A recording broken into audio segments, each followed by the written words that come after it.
Ka mundësi mos na shqetësoni, burse dua të flas se më trysnoni. Ju lutem koleg. Mos fol dhe ti. Gjatë fjalës. Zoti Leskaj. Gjithmonë unë besoj do flas vetëm për akti normativ.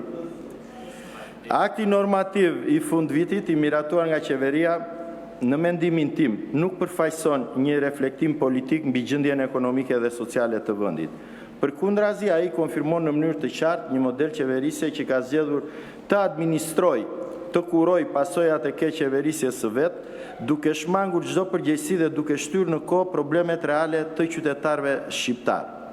Me këtë akt normativ del sërish në pa filozofia e qeverisjes suaj në këto 12 vite. Munges vizioni, kapje e shtetit, përdorim klientelistë i paras publike dhe një përbuzje hapur ndaj shtresave më të dobta të shoqërisë, pavarësisht në një veprimi vendimi sporadik që merrni. Ju ende si mazhorancë nuk përpiqeni, nuk kërkoni të miratoni ligjin për minimumin jetik, përcaktimi i të cilit, përcaktimi i këtij minimumi jetik automatikisht do të rrisë pensionet e ulta pa pasur nevojë për këto bonuset lëmosh që ju jepni në fund viti. Qeveria mbështet nxjerrjen e akteve normative në nen 101 të Kushtetutës, i cili lejon nxjerrjen e akteve normative me fuqinë e ligjit vetëm në raste nevoje dhe urgjence. Ky nen ka karakter përjashtimor dhe nuk mund të interpretohet në mënyrë të zgjeruar, pasi përbën një përjashtim nga rregulli themelor kushtetues, sipas të cilit ligji i buxhetit miratohet nga Kuvendi. Përdorimi i aktit normativ për të ndryshuar buxhetin përbën shkelje të parimit të ndarjes së pushteteve të sankcionuar në nenin 7 të Kushtetutës, si dhe të rolit ekskluziv të Kuvendit në miratimin dhe kontrollin e financave publike. Sipas Kushtetutës, buxheti i shtetit miratohet me ligj nga Kuvendi dhe çdo ndryshim thelbësor i tij duhet të nënshtrohet të njëjtës procedure parlamentare me debat, shqyrtim në komisione dhe transparencë publike. Ky akt normativ natyrisht anashkalon këtë proces. Nuk po zgjatem në këtë për efekt minutazhi edhe për afatin 45 ditor. Gjithashtu, ndryshimi i shpeshtë i buxhetit me akte normative ju në tetor kaluar të parafundit përbën gjithashtu shkelje të parimit të ligjshmërisë në menaxhimin e financave publike. Pasi buxheti është akt normativ vjetor, e theksoj vjetor, nuk është as 3 mujor, as 4 mujor, me karakter programor dhe parashikues. Përdorimi i vazhdueshëm i akteve normative për rishikimin e tij e zhvesh buxhetin nga funksioni i tij planifikues dhe e kthen atë në një dokument të përkohshëm, të paqëndrueshëm dhe të varur nga vendimarrja e ekzekutivit. Kjo praktik bie ndesh me standardet e shtetit të së drejtës, dobëson kontrollin demokratik mbi financat publike dhe krijon një precedent të rrezikshëm për qeverisjen përmes përjashtimit dhe jo përmes ligjit. Po kështu, rishikimi i buxhetit me akte normative cënon parimet e OECD-s dhe rekomandimet e vijueshme të Fondit Monetar Ndërkombëtar. Po citoj këtu nga transparenca e buxhetit e OECD-s, kapitullin A.4 buxheti plotësues, në cilin thuhet se me akte me fuqi ligjore që ndryshojnë buxhetin duhet të jenë të ralla, të justifikuara dhe të kërkojnë miratim nga parlamenti, dhe kapitullin C3 miratimi i parlamentit të buxhetit. Ndryshimet buxhetore gjatë vitit duhet të shqyrtohen dhe miratohen nga parlamenti për të garantuar kontrollin parlamentar dhe transparencën e qartë. Edhe artifica teknike të përdorura me sukses në këtë rast nga Ministri i Financave, në mendimin tim nuk e mbulojnë keq qeverisjen dhe keq planifikimin tuaj të gjithë qeverisë në një kuptim integral. Nga ana tjetër, në thelb, ky akt normativ nuk sjell ndryshim thelbësor në parametrat makroekonomik të borxhit, çka jepet edhe në relacionin shoqërues. Edhe këtu po theksoj vlera nominale e prodhimit të përgjithshëm bruto mbetet e pandryshuar, duke treguar se qeveria nuk ka vlerësim të ri mbi ecurinë reale të ekonomisë. Qeveria dhe fakti që nuk ndryshon as maca e buxhetit e deficitit buxhetor e përcaktuar vetëm 2 muaj më parë me aktin normativ të tetorit 2005 e tjerë tregon që nuk është se kemi ndërtuar në një politikë të re fiskale nga ju, por thjesht po kryen zhvendosje të brendshme fondesh për të mbuluar dështimet në zbatimin e buxhetit.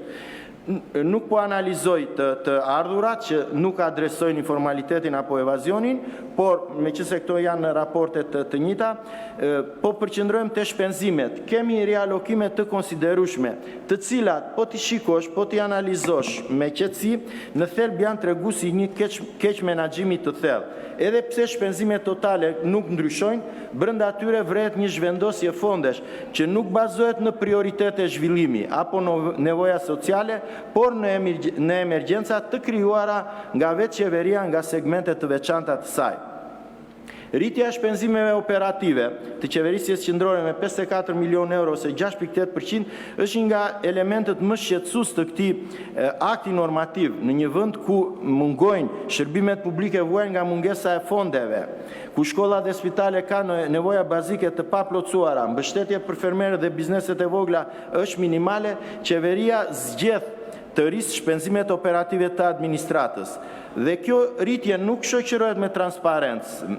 Argumenti se një pjesë e këtyre fondeve shkojnë për skemat mbështetëse, vendime gjyqësore apo policinë e shtetit nuk mjafton. Këto duhet të ishin parashikuar në kohë, qysh në planifikimin e buxhetit. Përkundrazi, ky argument kërkon sqarim të detajuar për çdo institucion buxhetor dhe në mungesë të këtyre sqarimeve mbetet i fortë dyshimi se qeveria jon nuk heq dorë nga lukset qeveritare, nga shpenzimet e panevojshme dhe nga kultura e administrimit të fryrë.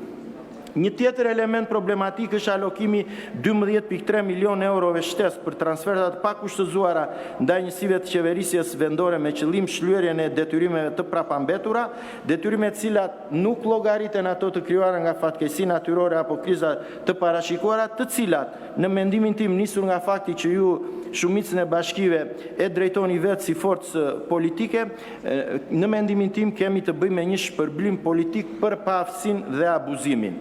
Në fushën sociale, shtesa prej 12.5 milion eurosh për ndihmën ekonomike dhe paaftësinë, e cila në këtë zë është tejet e vonuar, është e kufizuar vetëm për shpërblimet e fundvitit. Nuk kemi asnjë reformë strukturore, asnjë përpjekje tuaj për të adresuar varfërinë e thellë. Edhe e theksoj këtu që ju si qeveri jeni të shurdhër ndaj përcaktimit të minimumit jetik me ligj. Kujtoj këtu që në përcaktimet më të fundit të Bankës Botërore, niveli minimal i varfërisë i shpenzimeve është $8.3 në ditë. Qeveria zgjedh të jap bonuse, jo të ndërtoj politika të qëndrueshme. Në këtë kontekst, kujtoj 10 amendamente sociale që u propozuan nga opozita në kuadër të buxhetit 2026 dhe të cilat u refuzuan sistematikisht duke treguar mungesë vullneti për të mbështetur shtresat më në nevojë. Akoma më e rëndë dhe që ka ngelur në vend, është situata e të përndjekurve politik, asnjë ndryshim në financim, duke ruajtur nivelin prej 14 milion eurosh prej vitit 2025. Kujtoj këtu në një rast në 2013, qeveria i kishte 30 milion euro. Ju me guxim duhet i shtonit fondet për të përndjekurit politik, zoti ministër. Pasi me këto shifra ju jeni shumë të vetëdijshëm që duhen 20 vjet që ky dëm shpërblimi tyre i drejt, ligjor, kushtetues, moral, politik të përfundoj. Edhe fondi i rindërtimit mbetet i pandryshuar, pa asnjë informacion mbi ecurinë e projekteve, objektet në ndërtim dhe financimin për secilin prej tyre. Rindërtimi pas tërmetit të nëntorit 2019 duhet të ishte një proces i mbyllur brenda 2-3 vitesh, siç u premtua publikisht, por ende sot 6 vite më vonë flitet për përfundim në vitin 2028. Kjo situatë pa dyshim ngren dyshime serioze për tenderime abuzive, klientelizëm, vonesa të qëllimshme dhe mungesë transparence në shpërndarjen e banesave për familjet e prekura. Ulja e investimeve publike me 52 milion euro është një tjetër tregues i qartë i dështimit në zbatimin e projekteve. Qeveria nuk kursen sepse ka optimizuar shpenzimet, por sepse nuk arrin të përfundoj të zbatoj projektet që vetë ka planifikuar. Në fund, rasti Alp Kontrolli dhe çështja Beketi janë shembulli më flagrant i kostos së arrogancës dhe korrupsionit qeveritar. Vetëm mbi këto muajt e fundit janë mbi 70 milion euro të derdhura të kaluara nga buxheti i shtetit për të mbuluar pasojat e një vendimi arbitrazh që dikur u minimizua publikisht nga ju. Qytetarët shqiptar po pagojnë sot faturën e gabime politike dhe të mungesës tuaj të përgjegjshmërisë. Pra, në përfundim, ky akt normativ nuk adreson fokusimin tek përcaktimi i minimumit jetik. Minimumi jetik i përcaktuar do të thotë që automatikisht rritet edhe pensioni minimal dhe nuk kanë pensionist, nuk do kenë nevojë për bonus lëmoshën tuaj.